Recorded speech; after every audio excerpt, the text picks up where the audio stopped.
Now will we see the magic?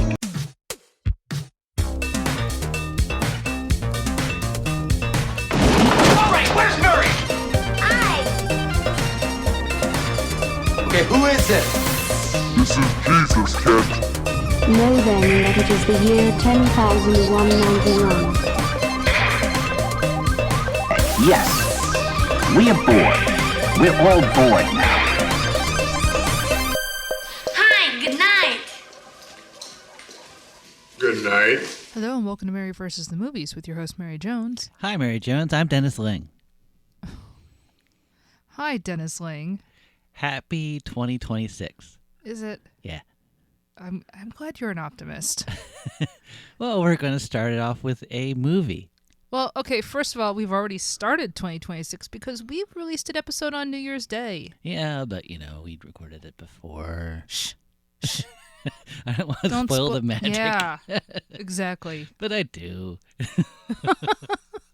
You are a spoiler at heart. You I can't am. wait to tell people everything.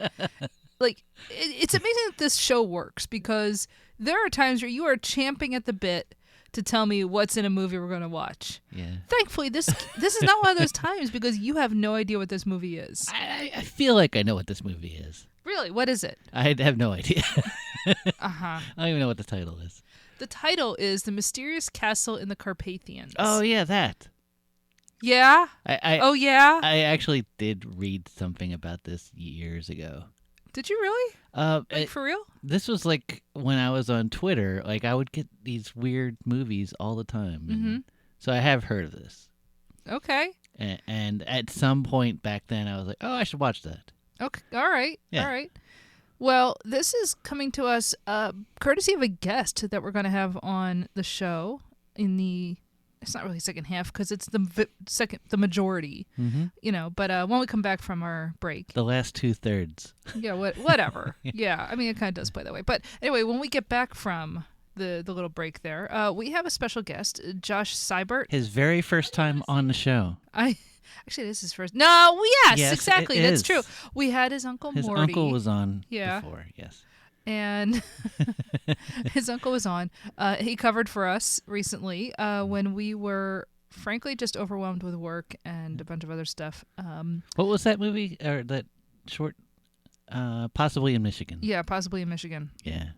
So, that was such a success Yeah. that Josh said, "Hey, can I be on the show?" And we said yes. We're like, I don't know. I mean, your uncle's such a pro. I don't know about you.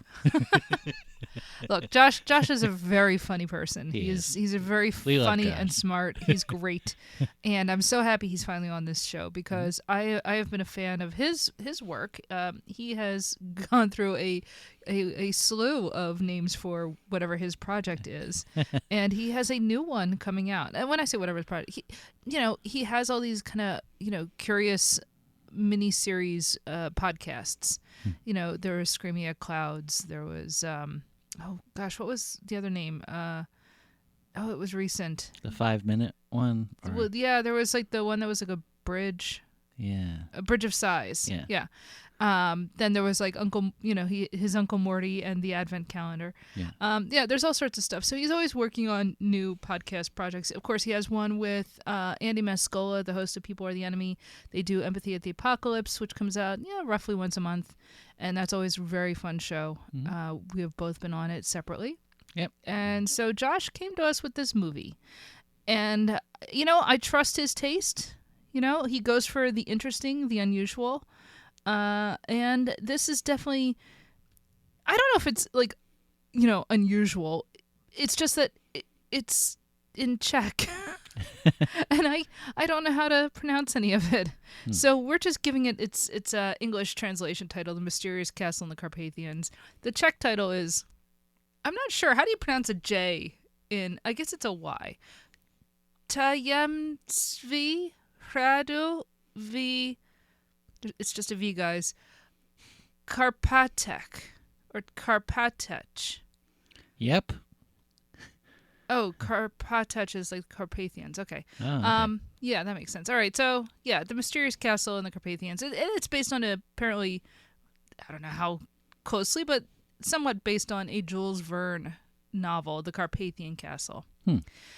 I don't know anything about it. Wikipedia lists it as a comedy. It sounds like maybe a horror comedy, maybe.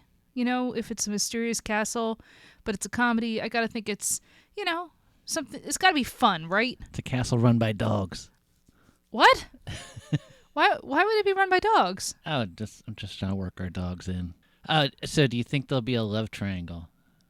No. Yeah, I don't think so either. Doesn't feel. Yeah. Doesn't. Death. Yes. Yeah, there'll be death. Yeah. Come on. Angry dad. Sure. Or whoever the mysterious authority figure is in the castle. Cool car or a cool cart. I was going to say, I do know that this is set in the 1890s, so there will not be a cool car. I don't know if somebody's horse-drawn cart is really cool. Maybe there's a really good horse. Yeah, or a nice stagecoach type of thing, fancy. A donkey putting on airs, maybe. A donkey with a wig on. Yes, exactly. So, yeah. It would be amazing if there actually was a donkey with a wig on in this movie. Just we conjured that into existence somehow. That would be wonderful. Yeah, I look, Jules Verne, I haven't really read him, but I'm familiar, It's, in those days they would not have called it steampunk because it was just normal stuff. But, that's kind of what people conjure in their heads. I think this particular movie may be more absurd, though. Yeah, well, because it's Slavic. It's Slavic. It's Josh. Yeah. Look, I've been to Prague. So I've been to Czechia. I don't know what the proper term is. It used to be the Czech Republic. Yeah. And it was when I was there. And I think now they call it Czechia. But so I went there. Oh gosh, 20-some years ago, more than 20 years ago now. I couldn't understand anything. I mean, everybody spoke English in Prague, so it wasn't like a big deal. And that wasn't a problem. Like it was not hard to get by. But when I've been to Italy, and like I'm not fluent in Italian, but like I can get by. I can read stuff. I can read Italian. I can read some Spanish. I can get by on certain things, French, whatever. No, when you start into the Slavic languages, I am scared. I only know hockey players. Well, there you go. Jaromir Jagr from famous Pittsburgh Penguin, and Flyer for a while. So yeah, look, I don't have a lot to say. I don't think I've ever actually sat and watched a Czech movie. Maybe I have and not realized it, but so that's kind of exciting. I like branching out of the Anglosphere. Yeah. But also, like, we've been seeing a lot of European castles for a while now. Wait, what do you mean? Well, we just saw the Green Knight. Oh, yeah, of course. That's true. In Cardiff Castle. We watched something that was set at a French castle. I forget. I think it was another one of the Arthurian ones. Yeah, probably. Yeah. Yeah, we've watched a lot of, like, especially for that show, our Patreon only podcast. Yeah, we've watched stuff set in castles. So, but this is not a medieval castle. This is a castle in the 19th century. So it's I suppose it's supposed to be gothic, and so they're taking something that's like probably a gothic story, and they're making it absurd, which is perfect. Yeah. So I'm excited. I'm excited to have Josh on, and I think we should go and watch the movie. What do you think? Yeah, sure. All right. I'm so in love with you, girl, it's like I'm on the moon. I can't really breathe, but I feel lighter. A melody is like a pretty girl. Who cares if it's the dumbest in the world? It's all about the way that it unfurls. A pretty girl is like... Can I ask a couple questions you might want to edit out? Sure. So let's start at the beginning. Did either of you know anything about this movie at all before? Because I hadn't. I had seen like a trailer for it on Twitter a long time ago. And I think I had suggested it to Mary when I saw it was 80s. Yeah, I'm not going to remember that. And Mary has chosen to forget that. It's not choosing. I think my brain just likes to insulate me from the vast deluge of stuff you throw at me every day. So like the director, the actors, everything else was like new to you guys. Okay, Not- cool. nothing, That's all. no. I just don't want to me too. Okay, that makes me feel pretty good. Josh, I gotta ask, how did you find this? Okay, so there's a streaming service called Eternal Family that's like a curated oddball. It's like the cult section of your mom and pop video store, like a real cult section, not like, Repo Man's a cult movie. You're like, yeah, we know that. We've all seen Repo Man. But like, and unless you haven't. But I found out that about 90% of the things that are on Internal Family are on Tubi for free. So I was just like, oh, okay. So what happened is because I clicked on 2 ads for Eternal Family on Facebook now, I get nothing but commercials for Eternal Family. Yeah, and I follow them on Instagram. Mhm. And, yeah, I'm getting the same things. and I'm not complaining, but like it's like this one came up, and I thought initially it was like going to be, well, we'll talk about it in the podcast, but I thought initially it was going to be like a kind of like a Hammer horror movie. So I thought, oh, it's castles, it's European. I think I would like watching this, but I think Mary and Dennis would like watching it too. That's why I pitched it to you. So Honestly, you have unknowingly pitched the perfect movie at me. This I was delighted in like to no end watching this. It was sort of a perfect because here's the thing. You were right with your Hammer horror instincts. It has that look of those types of films, and I really do love the Hammer horror stuff. But it's a comedy. It is a it's they like to throw on the word absurdist, and I suppose it's true, but there's a bunch of puns that we're not going to get because the whole thing is in Czech, and I know nothing of Slavic languages. It is like a big unknown country for me. The language is not. There's no country of Slavia. I just assume that country has a lot of like holiday traditions that are meant to frighten children. That's that's Europe. That's just Europe. Sure. Yeah. Okay. Everything I know about Europe is this is mostly here to frighten and intimidate you into obedience. That's All of Europe is at war with its children. How can we incorporate whipping at children into our holidays? They find ways. They or cooking them into cakes. Whatever. But no. So this is a comedy. It is based on a Jules Verne Gothic novel. Like, first of all, nobody would think of Jules Verne as writing a Gothic novel, but he sure as heck did. And it may have even been the inspiration for Dracula, which I love. So like this was actually pitched perfectly to us because even if we don't get all of the jokes because it's in a different language, there's enough slapstick going on and there's enough like characterization going on that it's still funny. And we'll talk about like some of the gags. I hate dissecting comedy on a podcast because there's nothing more boring than like recounting a joke, but it's interesting in this case just because this is in a different language, and yes, we're looking at subtitles, and I'm sure there's stuff that's going over our head, but like slapstick is that's kind of seen as low comedy. And the thing is, sure, maybe it is, but it's only low insofar as it's accessible to everyone, regardless of the language being used. And I think we need to rethink how we feel about that. That to use a phrase like saying something is low comedy, to me that's like you're basically saying not only is it unsophisticated, but it is beneath you to laugh at it. And I say, no, the only thing that's like beneath you to laugh at is like, I don't know, racial stereotypes and stuff, otherwise slapstick is, it's just funny. I'm sorry, but sometimes a guy falling down a manhole cover is just funny, or the cops taking 3 days to take a 2-hour walk to get to the castle is just funny. Yes. The whole thing with the mad scientist and his arm is just funny.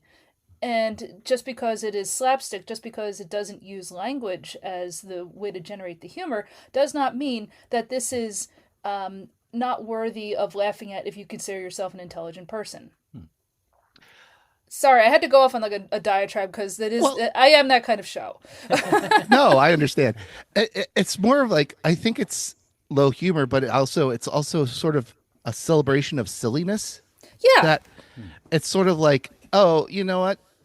Things are bad generally in the real world. Yeah. Here is an hour and a half of people just being goofy and funny in a way that is so universal that, it's the same language as Looney Tunes. It's the same language as like silent films and things. And it's timeless because it works. And this movie doesn't have, if it did, I didn't pick up on any like topical references. At some point I had to stop the movie to double check to make sure it was made in the 80s, because it does not feel like a movie made in the 80s. It feels very much like a early 70s, late 60s, like screwball comedy. Well, my mom nailed it when she said, "Oh, this is basically like a Mel Brooks film." Exactly. I was just gonna say, this is Mel Brooks and Terry Gilliam making a movie together and pretending to be a Czech man, I think, in secret. That's my theory.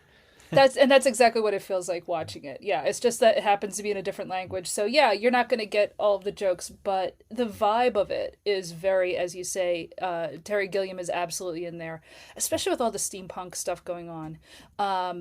Yeah, Mel Brooks. I mean, you can't watch this and not think about, my mother was, thinking about Young Frankenstein, but it's also in Blazing Saddles and just like any of his stuff from the 70s. But also, I think the Pink Panther movies. There's a lot of Peter Sellers in the lead guy. Yes, like just that deadpan idiocy. Yeah, you're not wrong. You're not wrong. And I'm of two minds about Blake Edwards films because that's where slapstick, when it's good and when he does it and it's good, it's some of the funniest things you've ever seen. I mean, I haven't watched it in a while, but I remember A Shot in the Dark being absolutely hilarious. At the same time, when Blake Edwards is bad, it's The Party. So you don't want to watch it. Do you know about The Party? I have never seen The Party. There's so many movies in my video store days I've seen the box for, so when you see The Party, I recognize Peter Sellers standing there, like, what's he like? Come like the jerk with like things all over him. Is that right? It's a good movie, right? The Party. I can tell you loved it. You see, that's the one where Peter Sellers is playing an Indian actor. Oh, okay. Yeah. So I gotcha. In fact, I saw this compared to Murder by Death. Right. Another 70s movie that, in that case, they take all these famous detectives and put them all in a mansion to solve a murder and stuff. And it sounds like a delightful film, but it has Peter Sellers as the Charlie Chan inspired character. And boy, when you hear that, you just go, no. It's like, not to go off on tangent about a completely different movie, but yeah, you brought up this Murder by Death last night, and I thought, that sounds like a lot of fun because it has, David Niven and Maggie Smith as Peter Falk. As Nick and Nora. Nick and Nora Charles, essentially, and Peter Falk is in it as Sam Spade. A Sam Spade character, and so you're listening, and I forget who played like a Miss Marple character. Oh, that was Elsa Lanchester. Elsa Lanchester, I know. of course. Listen to this cast. I know, it's amazing. And then you get to Peter Sellers, and I'm like, is he going to do Inspector Clouseau? No, he's playing a Chinese man. It's sort of like, let's take that one scene from Breakfast at Tiffany's and let's make it into a movie. Oh my God. Yep. It's written by Neil Simon. We should probably just watch it, but yeah, I just want to watch it. I mean, I don't think we'd cover it for the show necessarily, but although there's a part of me that would love to do I don't want to have a real job. I want to just make podcasts so that I can do an entire series of 1970s mystery films because I love it's like I want to do that, and I want to do The Last of Sheila, and I want to do call wants to do that. Right. Yes. No, nobody here wants to work. Well, I mean, you're actually you're going for like an actual vocation. You're going to be a librarian, right? Hopefully. Yeah. Hopefully it'll be legal to do so. Yeah. Yeah. No, I'm looking for work right now, guys. If you're a library and you live in the Pittsburgh area. Yeah, fair enough, yeah. That wasn't awkward. So this movie, like I said, it was based on a Jules Verne novel, a gothic novel. I mean, his whole thing is that he had gadgets in his books that would later become real things, essentially. or he was really into like whatever the new technology was. He wrote books about going to the moon, books about submarines that could dive 20,000 leagues under the sea, and and this kind of takes whatever the technology is in the novel that he wrote and kind of goes like one step further. Like in that sense, I think this movie is good at sort of extrapolating from kind of Jules Verne's entire work, his whole body of work, and what he liked to do with like current or near future technology in his books, and kind of play with that and extrapolate from that. And I think it does a really good job of doing that, actually, but while still kind of keeping in the spirit of what he wrote. You've got an opera singing count who has gone off to the countryside to rest and recuperate, and we don't quite know why yet. And it's just him and his manservant, and they're dressed like Sherlock Holmes and Dr. Watson. Yes, Yeah. Which, a little bit. Well, it's not a little bit. He's literally wearing a deerstalker cap. How much more do we have to like paint a picture here? But he wasn't doing heroin though, so Yeah, and Wait, Sherlock. I thought Sherlock Holmes was doing cocaine, honey. Oh wait, was he doing speedballs? God. What wasn't he doing? That's my question. He doesn't sing to chamber pot, that's for sure. Can we talk too about how the man playing the Sherlock Holmes opera singing Duke or whatever, Count? Was it Count? Was he a Count? He was a count, yeah. Looks just like David I'm going to butcher his last name, Malkian. Oh, he does. From Late Night with the Devil and like every James Gunn movie that's ever out. Isn't that so weird? I was sitting there last night. I was like, why does he look so familiar? But you've just nailed it. Mm-hmm. Yeah, that's so weird. And I do, aside from the incorporation of like some AI art, I find very annoying. I really liked Late Night with the Devil. That was a good movie. Mm-hmm. Did you see it? Yes, I thought it was really good. Yeah. Yeah. God, that movie again. This was made for me because it's talking about the Bohemian Grove, and one of the antagonists is like essentially James Randi, the amazing Randy, and like it's the Satanic Panic. And I was just like, yeah, again, this is my wheelhouse. It takes its time. It's a slow burn. It reminds me of like older horror movies where it's like an hour of just dread, and then the third act is when everything goes to hell, literally. But yeah. So we have this count who is dressing like Sherlock Holmes, and he's got his manservant, and they are off in some little Transylvania town. See, that's the thing. Like, so this is called the Mysterious Castle in the Carpathians, and so that's like the Transylvania and all the rest of that. This was written before Dracula. Mm-hmm. Not to jump ahead too much, but there's a struggle over who gets, to, be with this woman, this singer that everybody's chasing after. Like this is easily, you could see how this would have kind of lit something in Bram Stoker's mind, and then he just married vampires to it. Yeah. So. And then someone put Keanu Reeves in the role eventually. He's not the strongest part of that film, obviously, but let's not look. Do not speak badly of Bram Stoker's Dracula. I love that movie. Yeah, it is so good. Can we talk about what the name of the town is? Werewolfston? West Werewolfston. Right. Yes. West Werewolfston. I have no idea what it was originally in Czech. Yes. But the way that they translated like I've seen it also translated as Werewolfsville. Werewolfsville. Honey, we found your people. I know. I was just going to say, Dennis, at least if this place is real, vacation. I'm thinking vacation at least. Dennis, we've done your DNA tests. You do actually come from these people. That's true. Yeah.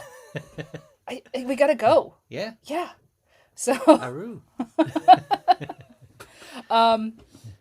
So yeah, no, he is off in the boonies, and I mean, again, this is definitely nailing that kind of gothic. Here's this guy from the city or whatever, and he is out in the middle of nowhere, and he has to hear about all kind of the weird folklore of the countryside, and it's bad enough that it's called basically Werewolf Town, but but yeah, he hears about like there's a ruined castle that the devil lives at, and I mean it's a little bit like we've seen this before, like this is very much a Hammer horror type of opening where you see this a lot of this guy goes to like the village and he goes to the local pub and it's all just basically like stay off the moors, avoid the castle. We saw it with that Sex Slaves of Morgan Le Fay. We did see this in the really?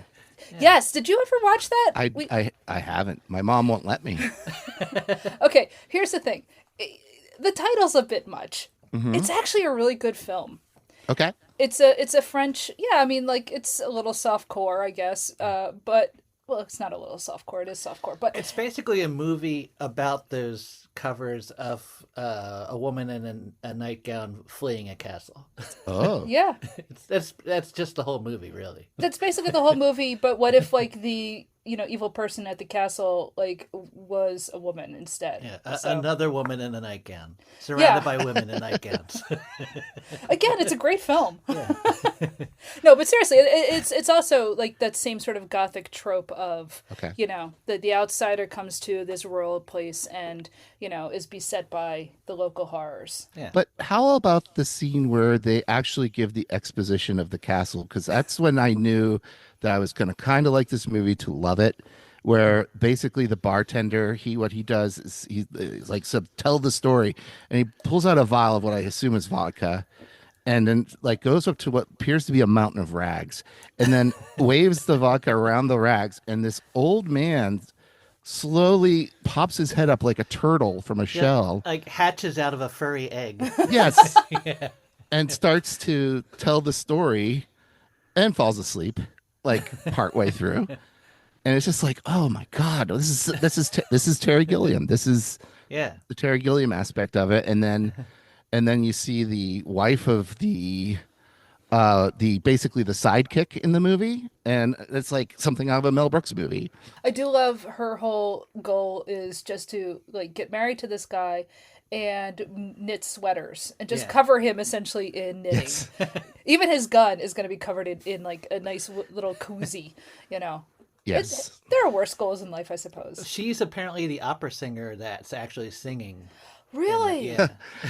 The one song the one song that we hear. How many times do you think we hear this one piece of opera music?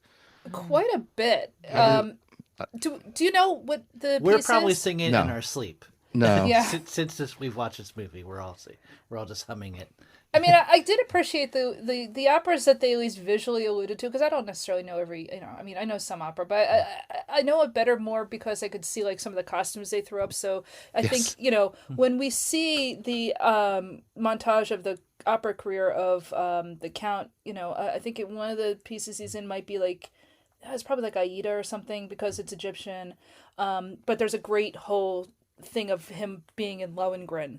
Mm-hmm. And wearing the swan helmet, and there's one gag of he has to fly away to see his fiance, and it's just of like the swan helmet taking off with him, and still wearing it, and just very silly little gags like that.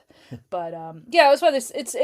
There is just like this one piece that we hear like throughout. I did not realize that the wife of the bumpkin, or fiance or whatever, is the actual opera singer. Yeah.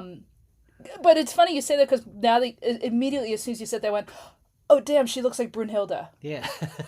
Yes. I want to see her play Brunhilde. Yeah. And it just goes to show like just how well this movie does with comedy is the fact that it never punches down. It never goes for the obvious mean joke. Like, she is there because she wants to just knit sweaters, and there's this really charming scene where he's sleeping and she gently like pulls the covers off and lays the sweater, like sweater 100 that she's made for him, and puts it off, and there's no reason for that scene other than, oh, she really does love him, and it's really like endearing and charming, and you get to know so much about that character that I think a lesser movie or a lesser comedy wouldn't do. No, actually, that's a really good point. The comedy is never like, oh, look at this stupid fat broad who lives out in the woods and she thinks she's gonna like nail this dude. It's like, no, it's just, she's, happy knitting sweaters, and he'll actually probably be very happy with her, even though he's fallen in love with this opera singer because he, happens to, see her one night while he's out, around the castle. But yeah, no, I like that observation. That's a good point. This is not a mean-spirited movie. It's a very silly movie, which is nice. So much comedy can be mean-spirited. Yeah, so while they're at this inn, and as you said, there are gags like, that's how we find out that he is an opera singer, and as he said, he sings to the chamber pot and it explodes. So we find out that, he can hit these notes that will just make things shatter, which is always a fun gag. I always wonder, like, who was the first person to do that, do you think? I mean, not that anyone here knows, but... David Lee Roth. Yeah, probably. No, it's just, I like that that's always been, like, a trope. That, this opera singer can hit these certain notes that will make things, glass shatter. And I want to see that happen once in real life. Yeah. I've seen it happen in Bugs Bunny cartoons. I've seen it happen in this movie. Like, it's a thing that I hope is real and I want to see. There's an episode of Mythbusters about that, actually. Is there really? Mm-hmm. I bet my sister has seen that. And I think they were able to do it, but it was under, like, extremely specific circumstances, and like they had to like pick the right kind of glass, and the glass had to be full of so much water, and it had to match the sine waves and all the science stuff that needs to be done. But it is theoretically possible to have an opera singer break a glass. And the other thing I almost forgot about was, and the piece that he's singing as he's holding the chamber pot is presumably from Parsifal, because he refers to the chamber pot as the Grail, which it got him is very funny. Yes. Should we have done this for Should we have done this for Hollywood Avalon? I mean, there's bits of Parsifal in here and Lohengrin, so no, absolutely not. Look, I will stretch things really far. I mean, I did make us watch 28 Years Later, but I have a feeling there's a point where the rubber band breaks. So he's told about by the heap of rags that you mentioned. They're told about this castle that is in ruins, but the devil lives there. And meanwhile, they're being spied on by this mysterious guy with an ear. Well, yeah. So there's what is held up to be like, everybody talks about him as like he's basically the village idiot, right? Yes, he has literally 2 teeth. He's that character in The Simpsons where it's like, I wouldn't be where I was today without old Chomper. Exactly. And so he goes around town, maybe trying to sell like, weird garbage that he's, put together. But of course, it turns out that he actually works for whoever is living in the castle. And so he has all this spy equipment. And this is where you get into kind of the fun steampunk Jules Verne stuff of... But also, I think living in Soviet, Well, yeah, technically, Czechoslovakia was not Soviet. They were communist, and they were part of the Warsaw Pact, but they were not part of the Soviet Union.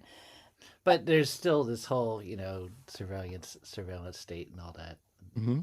Yes. Do you want to go and see what your phone is saying that you should buy right now that you've said that? I'm just saying, who has the surveillance state now? I'm just saying there was a time when that would be surprising, I guess. Well, actually, that's a very good question. Like, I don't know what the political situation was in Czechoslovakia in the 1980s that jokes about, being listened to, like that. I don't know what, like what their... So I know that what's his name? Jan Svankmajer. Oh, I love Jan Svankmajer or Mayer. Yeah. Have you guys seen any of his stuff? No. Okay. What? Okay. He made all the trinkets. Oh, yeah. Okay. Yeah. Tell us about him. He is a surreal. He's probably the reason this is a surrealist movie. He is a stop motion animator by trade.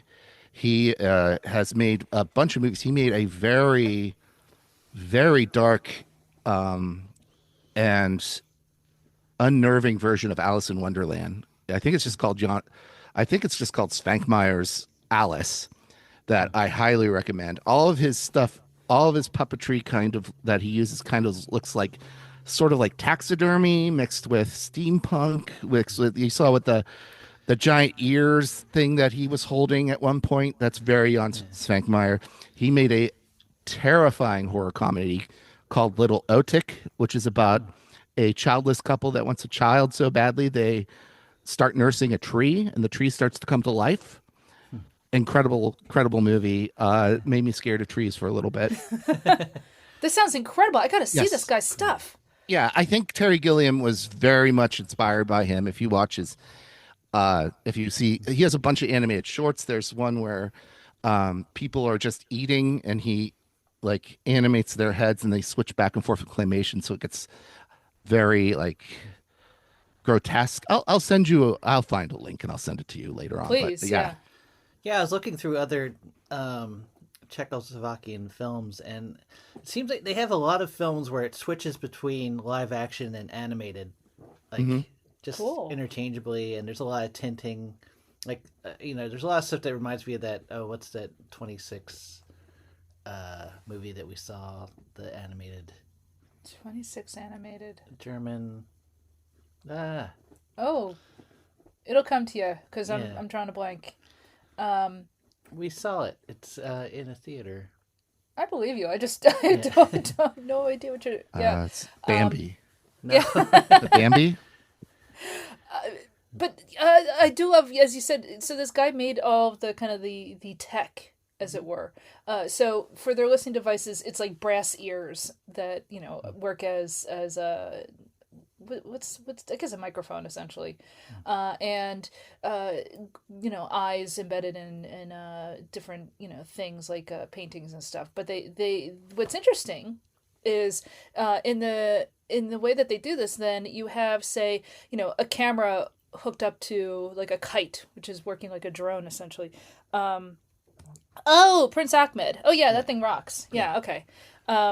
The film Dennis was thinking of was The Adventures of Prince Ahmed, the German. When you said 26, that I didn't realize you meant the year 1926. Yeah. Yes, I see. Yeah, it's a silent animated. 100 years ago.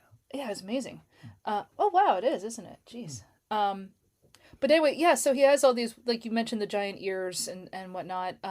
Later, giant eyes. And giant eyes working as like cameras and stuff. Which is interesting, because so then what is happening is then this sound or this visual is being transmitted back to some sort of a evil duke or something living in the bowels of this castle, and it's television. Yeah, in fact, I think that's the first shot we see is him ashing a cigar into a champagne flute. It's a champagne glass and quick drinking it, which Anne was terrified. Yeah, my sister was absolutely horrified by that. Which, to be fair, it's gross. But then there's this TV. Like I feel like we've seen this TV in every Terry Gilliam film since. Yes. Like Brazil and 12 Monkeys. Just this. That kind of steampunk. Yeah. Exactly. But what I like is, so that's not in the Jules Verne story, as far as I know. But it feels like something that would be. Yeah. Right? So I don't know if Jules Verne had like much television stuff in his books or not. I wouldn't be surprised if there was something in there at some point, but it doesn't really matter. It feels right for the movie. Yeah. So, and I like that when you can, maybe you don't have like everything exact as it was in whatever your source material is, as long as you get the feel right. I think that, that's all a movie really needs, is to get the feel right. Yeah. And one of the best beards in film, I would argue, is this bad guy, this count or whatever, the castle. This is a very beard-focused movie. Yes. Textually. Yeah. This guy is obsessed with whether people have beards or not, too. Yeah, this Baron Gorsa or something. He has been hiding in the bowels of this castle, and he is the devil that everybody thinks is living in the ruins. And he is able to watch them through television and hear them through, like basically radio transmitters and whatnot. And the guy who everybody, this poor blind Tom or poor dumb Tom, it turns out is, of course, his manservant, as opposed to our Count Felix's manservant. And we end up finding out why the reason that the Count is actually in the area, Count Felix, the Sherlock Holmes guy, we find out he's been trying to find his fiancée, who was presumed dead, but he thinks maybe she is not. She was the opera singer Salsa Verde, which, of course...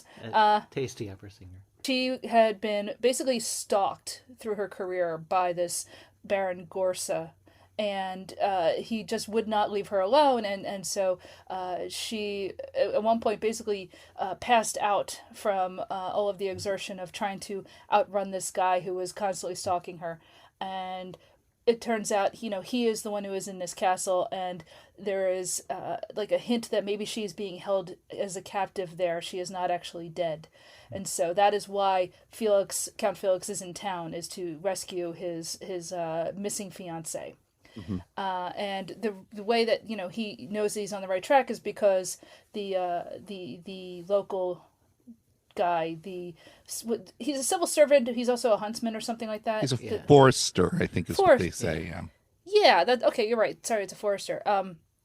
He had basically been found in the woods by Felix, and when that's how they ended up at the inn. And so in reviving him, they got the story of, oh yes, I've seen this woman at the castle singing opera, and so this is basically, that's how this all comes together, is he knows to go to the castle and rescue her, and meanwhile, our forester is also kind of half fallen in love with, this opera singer that he's never seen before, and so, they go off to confront this Baron Gorsa in the bowels of the castle and free Salsa Verde. Leaving behind arguably the world's most loyal butler or manservant for the Count. This guy is, he's told to stay behind, and if you don't see me in a day, get the police and come after me. That was just another example of a very minor character that the movie gives so much story to in just his actions. Like, he sleeps on the floor while while the Count sleeps on the chair, and on the bed, and of course the Count sings opera in his sleep, so he has to like manipulate the Count so he can go back to sleep, and he pretends to be a bird to yes, yeah. and then like when they go off in the countryside, he has this giant ornate chair strapped to his back, and that's so that the Count can have his feast of a picnic. That's like a 5-course meal, and he does it all willingly and happily, and he does not like the idea that he's going to be left behind. I always find it interesting when stories have like the mythical, loyal manservant, which is such a strange idea to me. Like, I'm sure that's obviously the joke here, right? But when you see it played sincerely, it's just kind of like, look, I like having a job, I like having money to pay for things, but there are limits, right? Like, I'm always amazed that there are always these old stories of like the faithful servant, and I'm like, no, a lot of guys just get fragged. So they go off to the castle, and they leave behind the servant, as we said, to bring the cops if I'm not back in a day. It looks like it's ruins, and they follow their way through like tunnels in the bottom of the hill and whatnot, and they go through a certain amount of the cave, and then all of a sudden they get to a big neon door that says, "Hey buddy, this way." And I love how there's even like flashing like hands pointing at it, like, come on, I've even spelt your name here. Hi, Count Felix, come on in. Those hands show up a lot.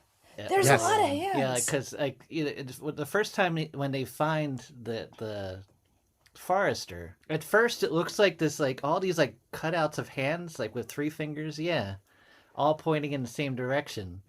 And that's the first time the movie fooled me, because I saw that, I was like, oh, this is definitely going to be a horror movie. Yeah, that's because it's a very creepy image. And then the forester, you see his actual hand sticking out of leaves. And you just assume that he's a corpse, and that he, that this is like, oh my God, they've found, somebody who's died out here. And of course, the joke is like, he's not only not dead, but he ends up having to go on this whole quest with them, and he's perfectly fine. But also, you see one of those wooden hands in the room they're staying at later on. Yeah. And I'm like, well, there's a lot of like just disembodied body parts in this, which is really interesting. That's very Jan Svankmajer as well. He does a lot of. He's just obsessed with body parts and meat and all sorts of a lot of very like not savage imagery. That's not, but like just like anatomy. He's obsessed with anatomy. He's obsessed with like, I guess, horror, iconography, that kind of thing. I think it might be also just a Czech folk story type thing. I feel like there's Yeah. a lot of folk stories that we're not recognizing. Sure. This is very much a movie where you go, I guess it's just Czech. I don't know what to tell you. I know. I was reading through some like Czech folk stories to try to find anything that might clue me in. I found one story about. It was a story about a farmer who had a daughter, and there's 25,000 students in Prague, and they all wanted to marry this daughter, and he kept doing this test with them where he could cut off their nose if they didn't pass this test or something. Jeez. So I'm wondering if Gogol got that. Oh, I was about to bring up Gogol, right? Because now was he Russian or okay? Russian, but Ukrainian. Yeah. Well, Yeah. boy, that's Yeah. Let's not talk about political borders, but so you have like what the Gogol story, the nose, and are there other like disembodied body parts walking around in his stories, or is it? I don't know, but I think it's just they're into that kind of thing there. Sure. It's cold, things fall off. So yeah, there's this big neon door telling them, "Hey, come on in, guys." And so and they're in like kind of the bowels of the mountain, and now all of a sudden they're in this very nicely appointed apartment. It's all very that kind of late 19th century maximalist. A lot of wallpaper and brass. And personally, I want to live there. Live. Yeah, huh? Where you want to live? Yeah, And just a touch of Scooby Doo, I would say. just a scooch, not too much.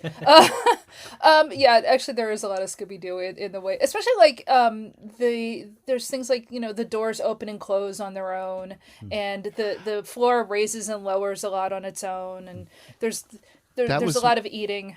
That was one of my favorite scenes in this movie is when the doors open and close on their own, and then the two heroes are just spend a good 5 minutes, you would say, just playing with the automatic doors. And then he cuts to the count and he just goes, "Oh, these two buffoons, what am I doing here?" And that's just kind of, I think that scene just kind of sums up the whole spirit of this movie. Like, just like, hey, look at this cool stuff we're doing. Ha ha, hoo, we're idiots. Woo-hoo. Exactly. And then finally somebody's going, "Oh my God, you guys, what's wrong with you?"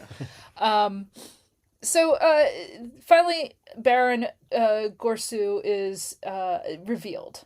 That they find out that this guy is running the castle, but I don't think they know exactly what's going on with the opera singer yet. Well, this is where we find out that their room is actually an elevator that moves up and down. Because at one point it doesn't have a window, then it does have a window, and it's fun. It's fun horror, haunted house type contraptions going on.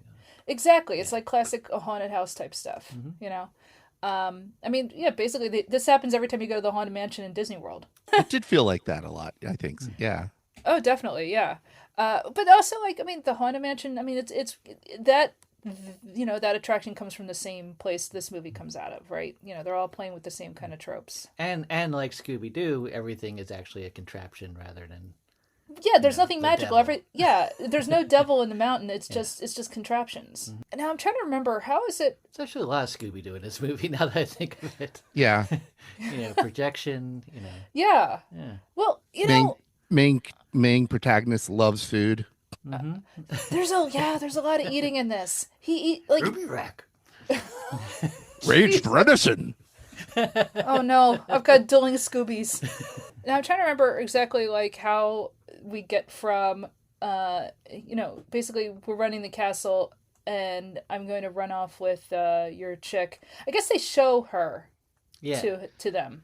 Yeah, like they are drugged because his singing breaks the camera. Right. And so they gas the room. Right. And then come down through the chandelier and fix the camera. And that's we start to learn more about the mad scientist who is working for the Baron. Who's kind of dressed like the chef from You Can't Do That on Television. Like just constantly sloppy and full of dirty coats with stains of, indeterminate But he also feels like he walked right out of a Terry Gilliam film. He is the most Terry Gilliam character in this entire thing. Right absolutely. down to, he's wearing a white lab coat, as you say, very stained, but he's got the eye patch, and he has a mechanical hand. So he lost his hand. He accidentally blew it off in one of his experiments. And so he has a hand that...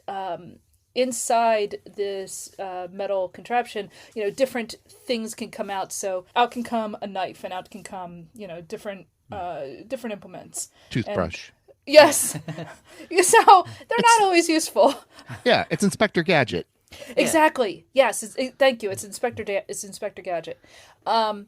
So, we get a lot of good gags with that type of stuff. We also learn, this guy has all these brilliant inventions, and for one thing, he invents quadraphonic sound, and, you have all these scenes of, he invented the flaming lips. Yes, they were playing Zurika at the time, at the...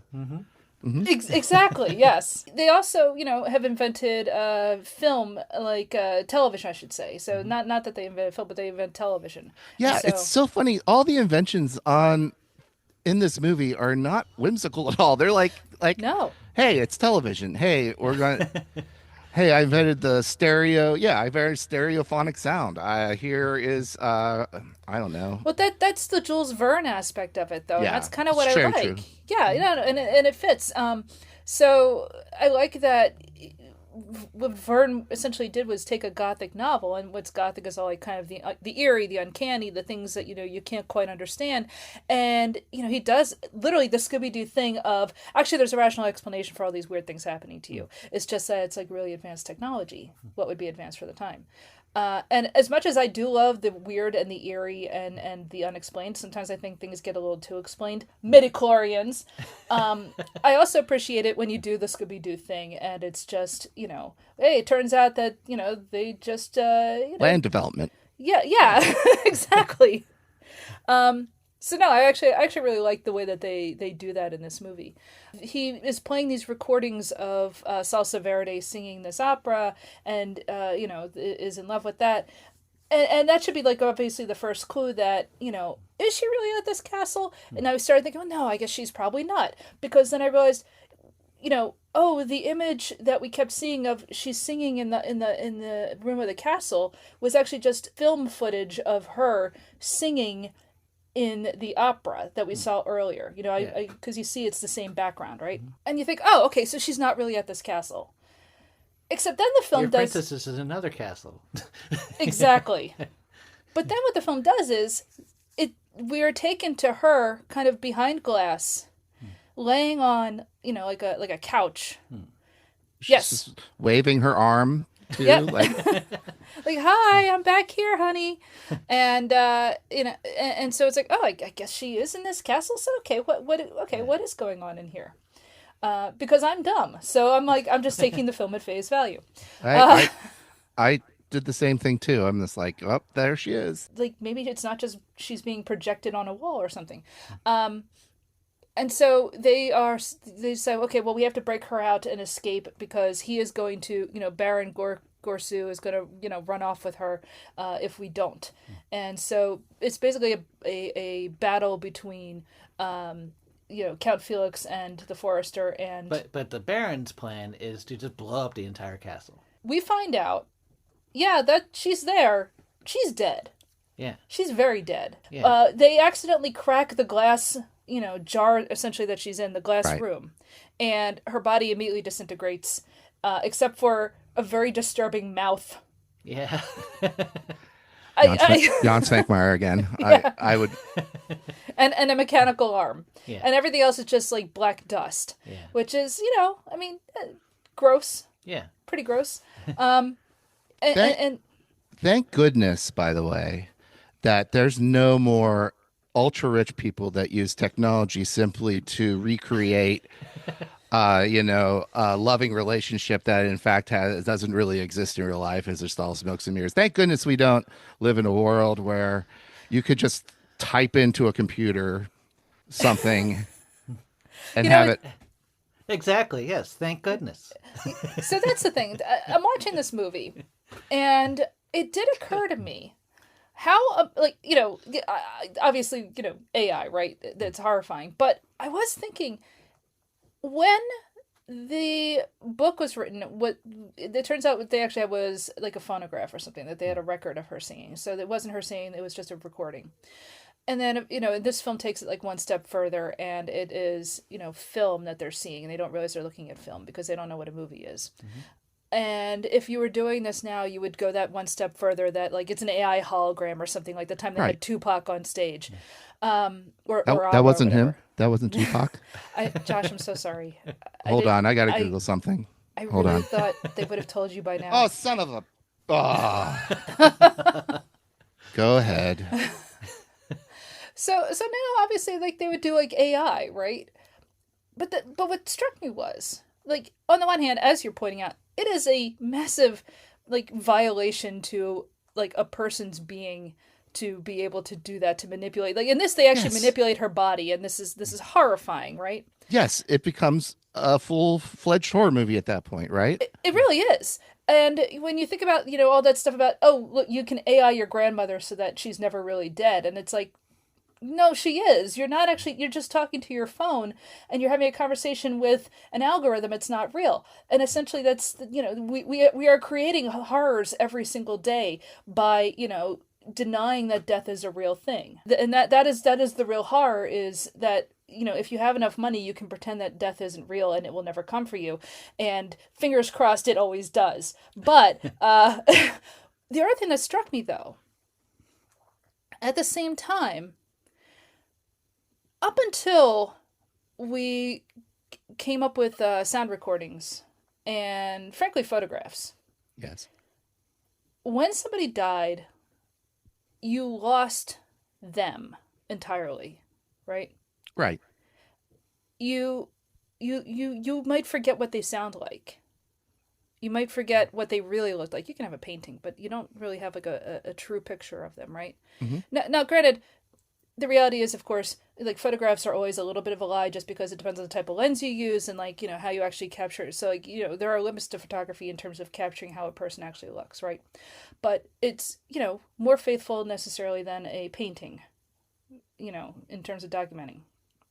Like my father died when I was 7. I don't have his voice in my head anymore. I have old movies of my dad in my head because, he just wasn't in my life long enough.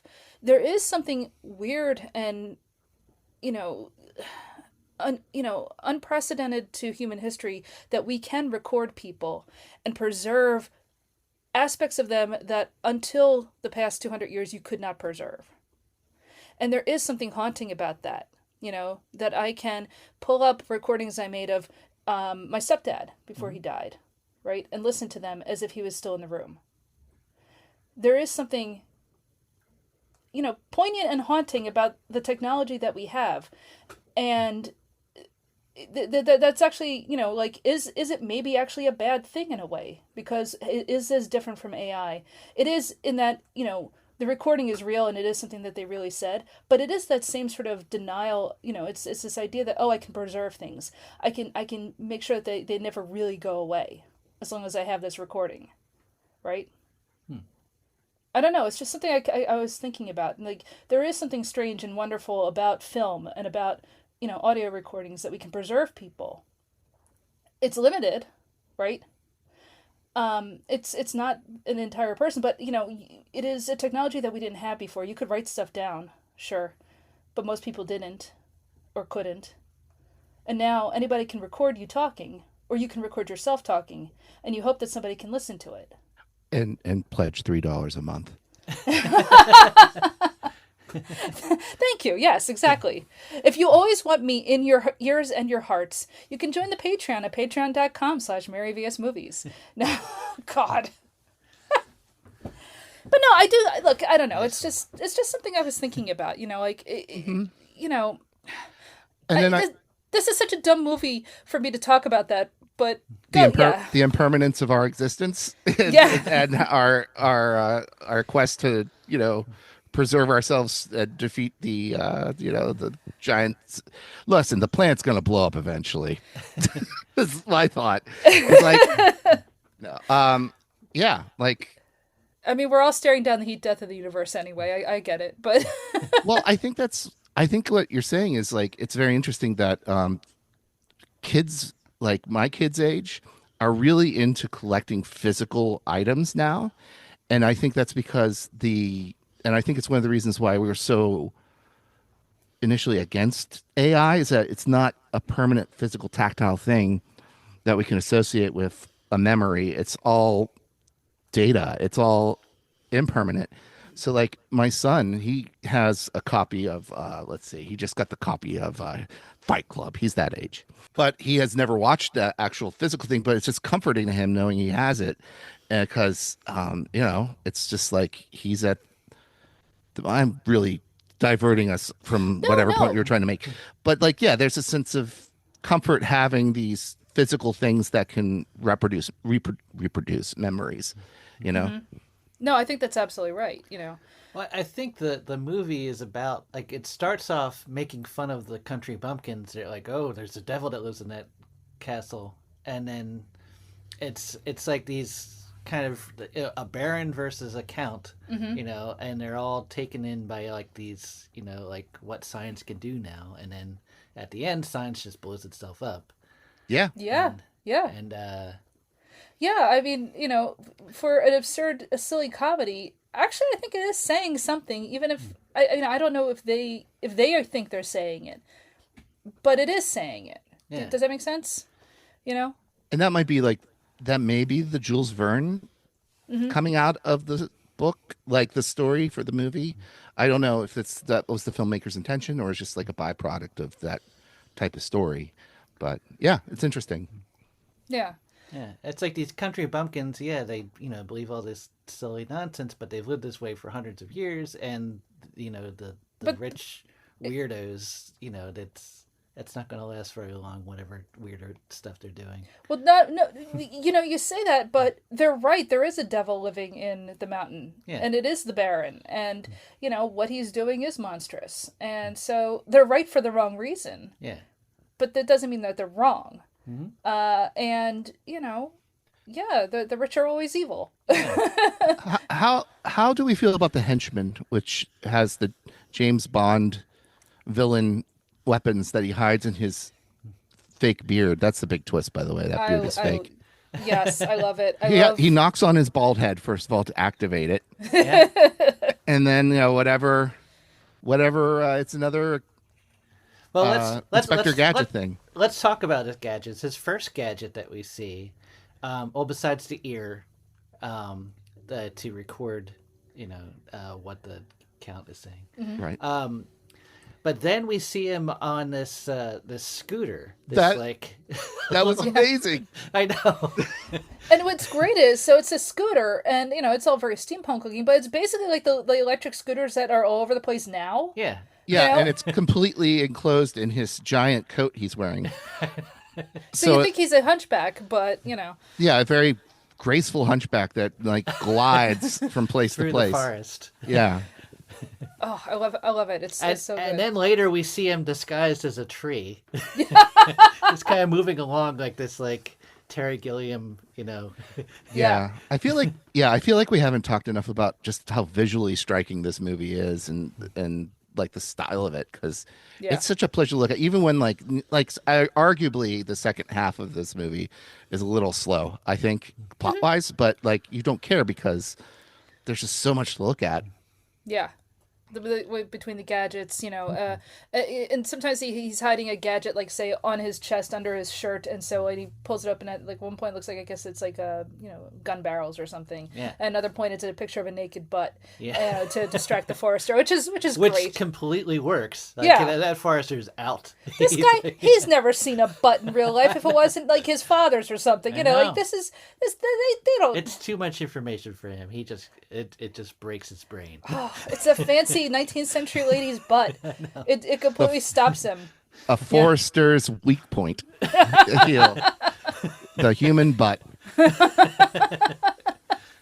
So yeah, no, I do love, it turns out, of course, that the beard is fake, and this is a ultimate great betrayal. shock. Yeah.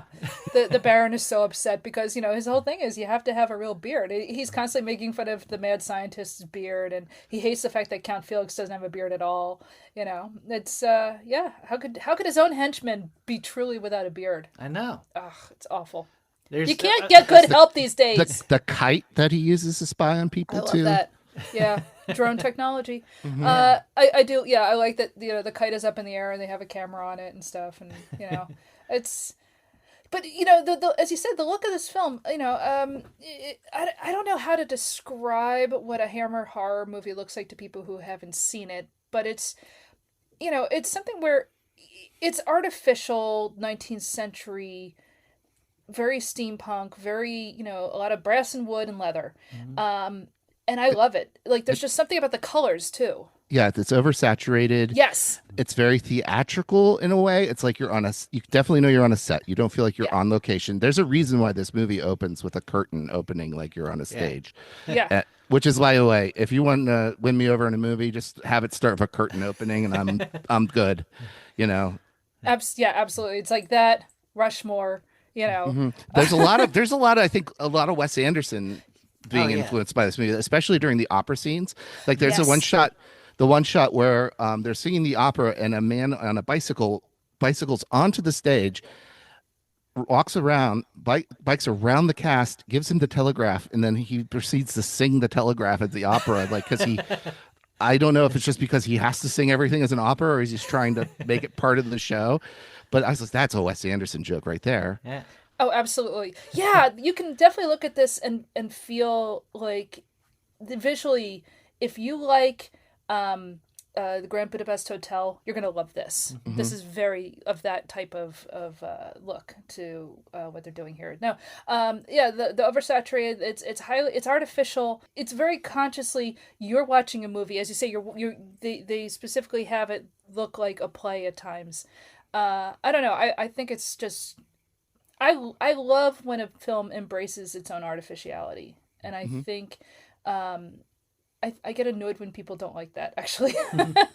I really hate, when people are like, oh, Wes Anderson, he creates his own little worlds and these dioramas. And I'm just like, yeah, sometimes that's what movies are for. I don't understand what the problem is. Like, not everything has to be, cinema verite or, I don't know. How is that more artificial than any, a superhero movie or blockbuster movie where it's a ton of CGI? Why is that considered like better to look at than something that, draws attention to its own artifice? Like we were just watching Raiders of the Lost Ark before this. And there's a scene where Marion takes off the amulet. Or she has the amulet in her. She's just looking at it. It was around her neck. And the next scene, she has it in her hand. It's not on her neck anymore. Like that's artificial. But it you don't need to see her taking the piece off. Yeah, but these movies are like I think these movies that kind of push that artificiality. They want to draw attention to that kind of thing. I don't know, but sure. I'm not saying in a bad way. I'm just saying that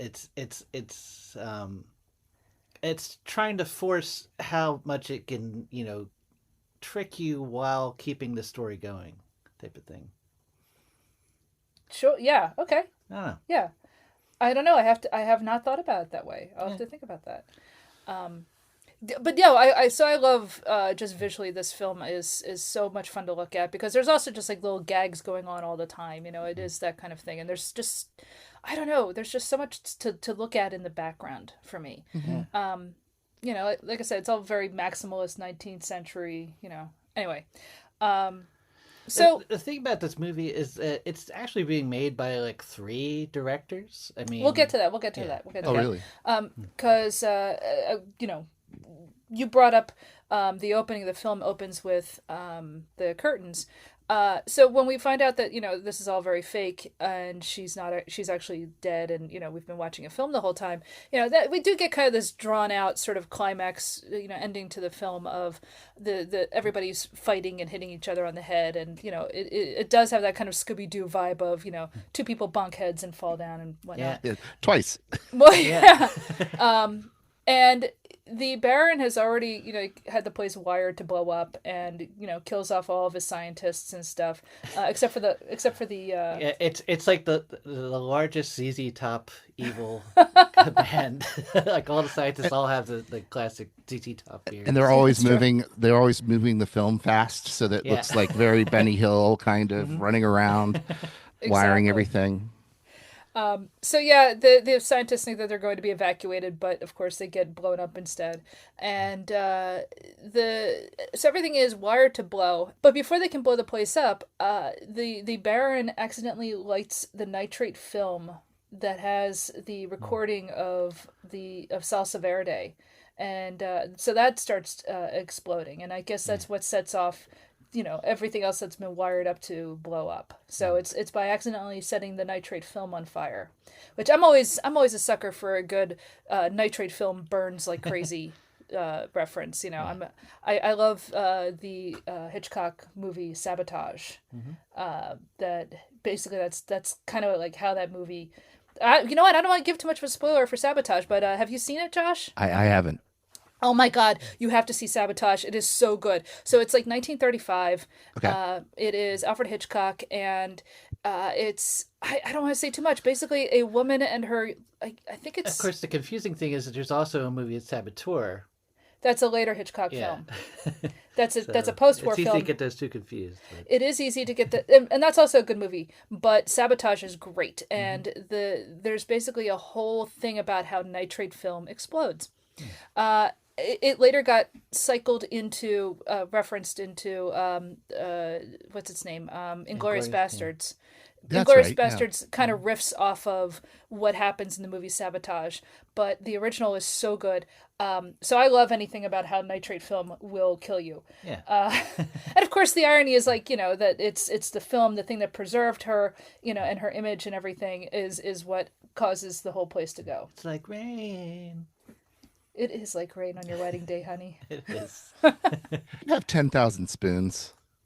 You could probably make a knife out of one of them spoons, yeah? All you gotta do is turn it around, sharpen it a little. You're fine. Yeah, come on, Alanis. Never been in prison, obviously. So, Count Felix and the forester are able to escape as the cops finally show up. It's taken them days to get there. Yeah. Which is great. One of the most Monty Python jokes of the film, I would argue, too. It's just the way they're marching in perfect sync.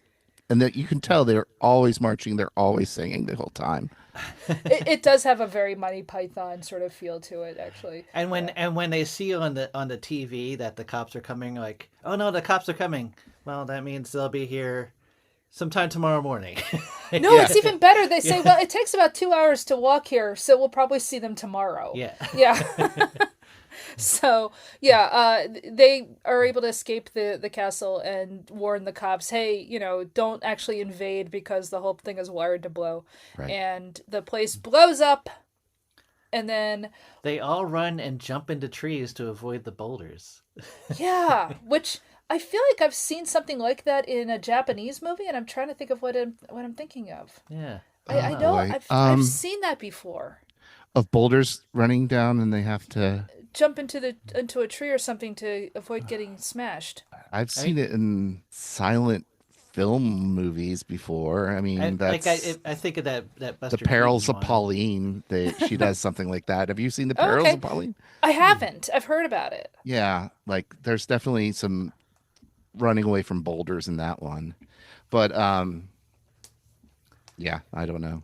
It seems like in the past this was something people worried about more than they do now. Yeah, that like quicksand for us when we were kids. Well, I tell you, given that some dude who worked at Disney World just got rolled over by the Indiana Jones giant boulder, maybe they should learn to jump into the trees. Yeah. No, actually, apparently that guy stopped a bunch of people from getting hurt, so good for him. Job, So anyway, we get kind of an epilogue of what happens to all the people who survived, and so the Count resumed his opera career and ends up singing so much he brings the house down and kills himself. Yeah. We see his feet in the rubble. I'm trying to think what happens to anybody else other than the huntsman. He gets his sweater. He gets his sweater for his gun. Yeah. Yeah. He's covered in sweaters. Yeah. And yeah, he's married, and he's someone who gets the happy ending. He's it's rather sweet. And then we get a final like kind of end to end of the film where they're all on stage, and the curtains come down. Yeah, it's just the cast, and they're all in different poses, and all our revels now are ended. Yeah. Etc. End. Yes. Yes. That was interesting too. And that's the end of the movie. Yeah. This is going to come out of nowhere, so cut it if you want to. But the one movie that made me laugh so hard, one scene was the joke where the opera singer is talking to his butler about the castle and how like a fire from the sky, whatever. And then in the background, it's very Naked Gun. You see the rocket ship fly from the castle. And he's just totally oblivious to it. And he's like so deadpan. It's so funny. Oh, I love that. And apparently he's sent like hundreds of rockets up, and he keeps missing at the moon, and he keeps at missing. the moon. Yeah. And I love that, of course it's, to the moon because, it's another Jules Verne reference, but the way they film it, as you say, it is very Naked Gun. It is very funny. It's very good. Yeah. So no, this film was a delight. I am so glad you brought this to us. Yeah, it definitely put me in a good mood. Good, yeah. And I want to watch, what I find it interesting when something can still be funny even though you're not getting the language for it. Yeah. Like obviously you can like watch Buster Keaton or Charlie Chaplin. Like you can watch like silent comedies that have a lot of slapstick in them and they're still funny, but they are already dealing with not having language involved, right? In the same way. I mean, obviously there's like, cards and stuff coming up through the film, but otherwise everything is all about like the movement of bodies in space, right? And what, once comedy moves away from silent films and gets into, language, yes, there's always still slapstick. But language is always sort of an issue. So it's always interesting to me when a comedy can be, translate into another culture and still be very funny, right? And whatever wordplay we're not getting, it kind of doesn't matter. Like we're experiencing it differently than like people who actually understand Czech experience it, but it's still funny. It's still good, And I always find that interesting. I always like trying to watch because drama always kind of translates because it's not about wordplay. It's not about comedy is about subverting expectations of a scene. That's why you laugh. And, no, I mean, that's not always why comedy works, but for the most part, it is about like, you don't see the punchline necessarily from far away. Right. And, I don't know, like it's interesting when it can still work, even though you can't understand the language. I did want to mention the three, the three directors, so this is Lipský, Oldřich Lipský, and then Jiří Brdečka is the writer. Okay, but he's been making a lot of animated films and different things. Like he was like in his 70s, I think, when he wrote this. Okay, this is their third movie together. The first one was, what's it called? Lemonade Joe. Yeah, Lemonade Joe.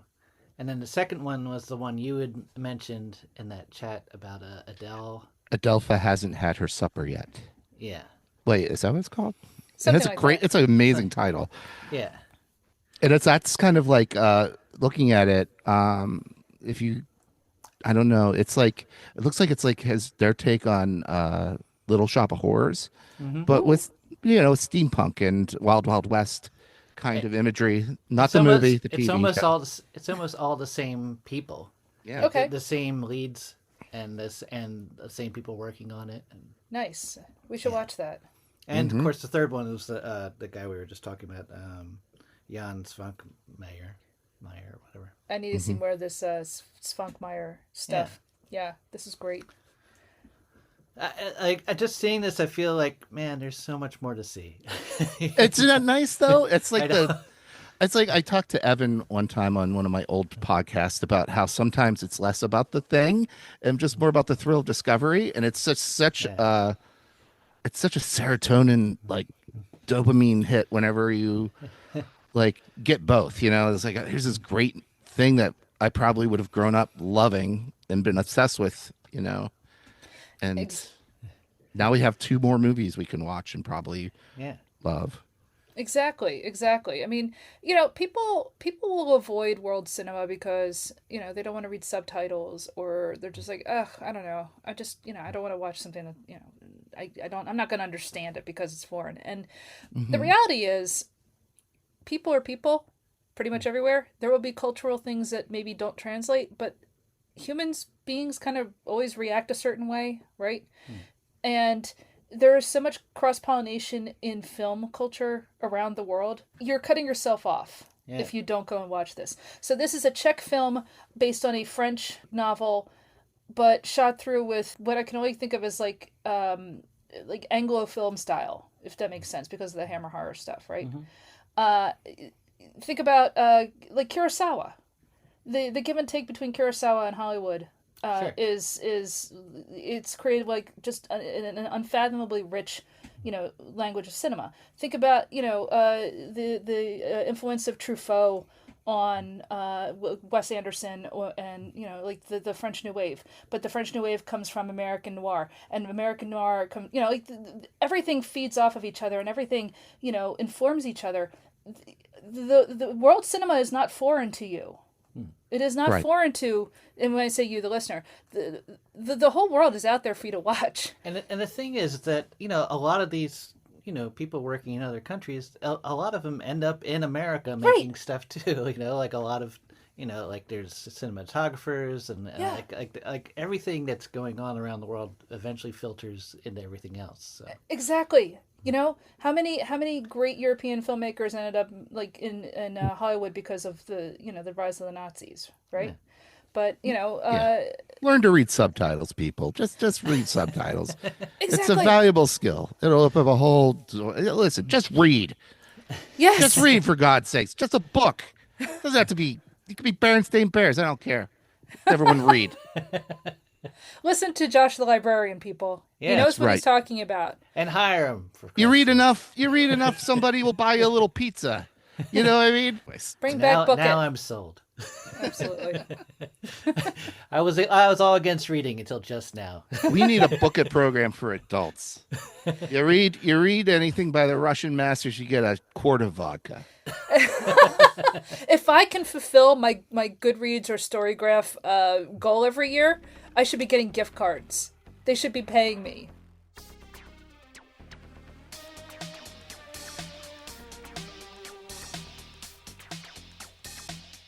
So that was The Mysterious Castle in the Carpathians, starring, and I am so sorry, folks. I am going to do my best reading these names. Michal Dočolomanský or Dočolomanský, Evelyna Steimarová, Vlastimil Brodský, Miloš Kopecký. He's got Christopher Lee energy. Oh, yes, absolutely, yeah. He played Baron Munchausen, too, in another movie. Mm-hmm. Yeah, I'd like to see him. I'd like to see this Munchausen version, actually. And let's see, that was written by Oldřich, Lipský, Jiří, Brdečka, and Jules Verne, more or less, and directed by Oldřich Lipský, with the designs of, what's his name again? Jan Sverik? Jan Steinkmeyer. Sorry. Josh, this was awesome. Thank you so much for having me. I'm so glad you suggested this to us. All right. You, of course, can follow us on social media. We are Mary vs. Movies on all of your major platforms. We're on Instagram and TikTok and Blue Sky and Tumblr, where it's Mary versus the Movies. And you can, of course, find our website, maryvsmovies.com. Let's see. We are on all your major platforms where you can rate and review the show. So we would really appreciate if you did, especially on something like Apple Podcasts, because, reviews are good and it gets more people to maybe see the show. But we are on all of your platforms. We're even on YouTube now. You're never going to see us on video on there, I hope. I'm just not going to do that. Come on, man. Do you know how much editing I have to do? And then throw, editing video. And also, you don't need to see us. That's what Reggie is for. But we're on YouTube. So, yeah, go in there. And basically, if you use your own RSS feed, your own podcatcher, you, of course, can get our RSS feed and plug it into there through the Libsyn address or whatever, which you can find again on our webpage, maryvsmovies.com. Let's see. We have a Patreon where you can help support the show for $3 a month. And, because it costs money. We're doing this interview with Josh. It's through Zoom. This interview cost approximately $6,000. Right. But not because of Zoom. I can't. Well, I can see on the video, but I want to tell anyone differently. Yeah, we're so we need raking it in. 6,000 more of you to sign up, please. They ate so much lobster during this interview. So, if you want to help keep us in lobster, patreon.com/MaryVSMovies for $3 a month, and you can then get access to our whole other show, Hollywood Avalon, where we watch Arthurian movies. Josh, have you listened to any of our episodes of Hollywood Avalon? Of course I have. I listened to the Bugs Bunny one. I listened to the one with the naked ladies of the naked ladies of the Morgan Le Fay. I listened to you talk about Sir Gawain and Gawain, and how you loved every one of them. Oh, now wait a minute. You know what? All of those pronunciations were correct, by the way. I know, Were right? they really? Yeah. I've heard so many different pronunciations of that name. It's very confusing. Gawain, Goo. My favorite is Garwin. Kaja Goo and the Green Knight. So yeah, if you want to listen to us talk about Arthurian stuff, and we even covered Rick Wakeman's King Arthur on Ice. We are so Someone had to. Absolutely. If they just practiced a little more beforehand, that could have been good. Yeah. Or interesting. But anyway. It was interesting. It was definitely interesting. So yeah, patreon.com/MaryVSMovies to get access to Hollywood Avalon. All right. Josh. Yes. What do you have going on? All right. So if you want to hear more from me, and God help you, but I do a monthly podcast, about monthly, with Andy Mascola called Empathy at the Apocalypse. Andy Mascola, of course, the host of People Are the Enemy. I am currently, when this comes out, there should be a trailer up for Good Morning Uncle Morty. It's going to be a daily short form podcast, Monday through Friday, about 5 to 10 minutes long. And Uncle Morty is going to be you're going to wake up and you're going to start your day with Uncle Morty. He's going to give you some good news, some good advice. He'll probably have a nice cup of coffee every morning. It'll be a nice way to start your day because let's face it, we need to be able to have something to cheer us up all the time. So watch funny movies like this, listen to my podcast with Uncle Morty, and thank you so much for having me on. Oh, Josh, thank you so much for coming on. This was perfect. I'm so glad. And thanks to Uncle Morty for filling being in. us. Yeah. A few podcasts ago. I'm so grateful that Uncle Morty could step into the breach when we were a bit busy. That was excellent. Oh, I'll pass it along to him. He's not real. It's a character I do. Oh boy. Sorry. We are spoiling all kinds of stuff in this episode. All right. You know what? We have to flip a coin for our next movie. Yay! I know. Yeah. I don't. The podcatcher, the coin catcher is in our bedroom, so you're just gonna have to catch this on your own. What is not a coin catcher but the human hand? Exactly. All right. So I'm gonna have you flip. That's right. It's not a coin catcher. Usually. No. It's... So the two movies I want you to switch between is there is a movie I've only just recently heard of, but I should have already seen by now, and it is called Goonies. God, really? You think I haven't seen Goonies? Look, I know there's a lot of stuff I haven't seen, but it's on all the time. It's also really obnoxious. I tried watching Goonies as an adult, and I was just like, this is exhausting. Why are these kids yelling so much? I hate this. Turns out, I loved Goonies as a kid. I don't love it as an adult. You don't like the boat? The boat's great. Yeah. The screaming chunk, no. God. Anyway. No. The movies I want you to flip between is... E.T. Again, I haven't seen every Spielberg film, but god damn it, I mean, come on. It stands for extraterrestrial. Wow. I thought it stood for Entertainment Tonight, but all right. I believe you. John Tesh was the voice of E.T. That people know that, but They got him liquored up, and then that was it. That explains why he was into all like that kind of new age instrumental music. Yeah. Mm-hmm. Yeah. A lot of that movie kind of falls into place now. Yeah. All right. The movies I want you to flip between is a movie called Walker. Have you ever heard of Walker? It stars Ed Harris. It's by Alex Cox, and apparently it's about 19th century American imperialism in Latin America. No. Apparently it's really good. Huh. Yeah. But I don't know why that's on my mind. But I have no idea. Yeah, it's called Walker. It's like the late 80s. So you're going to flip between that. So it's Ed Harris? Ed Harris. I love Ed Harris. I know you do. That's why we're doing it. All right. And do you have a special preference for the other film we're going to flip between, or should I just pick one? Oh, you don't have one? Oh, I do, but I can always... No, go ahead. All right. I don't know. You want to watch The Killing Fields? Oh, man. Oh, no. Actually, no. There was a different movie. Missing, which is about journalists that go missing during the Chilean coup when we overthrew Allende. Okay. So it's Walker versus Missing. That one stars Jack Lemmon. Yeah, we Get your popcorn out, kids. We need to get back to comedies after this. Look, Dennis, you just had your dessert. Now eat your vegetables. All right. That's right. Walker versus Missing. Okay. We should do the mission at some point. Yeah, we should. Yeah. Anyway. All right. What's heads and tails? Josh, what's heads and tails? Heads for Harris. Okay. Tails for the other one. Missing. Yeah. Missing. Where did it go? You're going to need a light. It's heads. It's heads. So the next movie will be Walker. Yay. Ed Harris. All right. Once again, Josh, thank you so much for being on the show. And Dennis, until next time. Yes, long live your false check factories.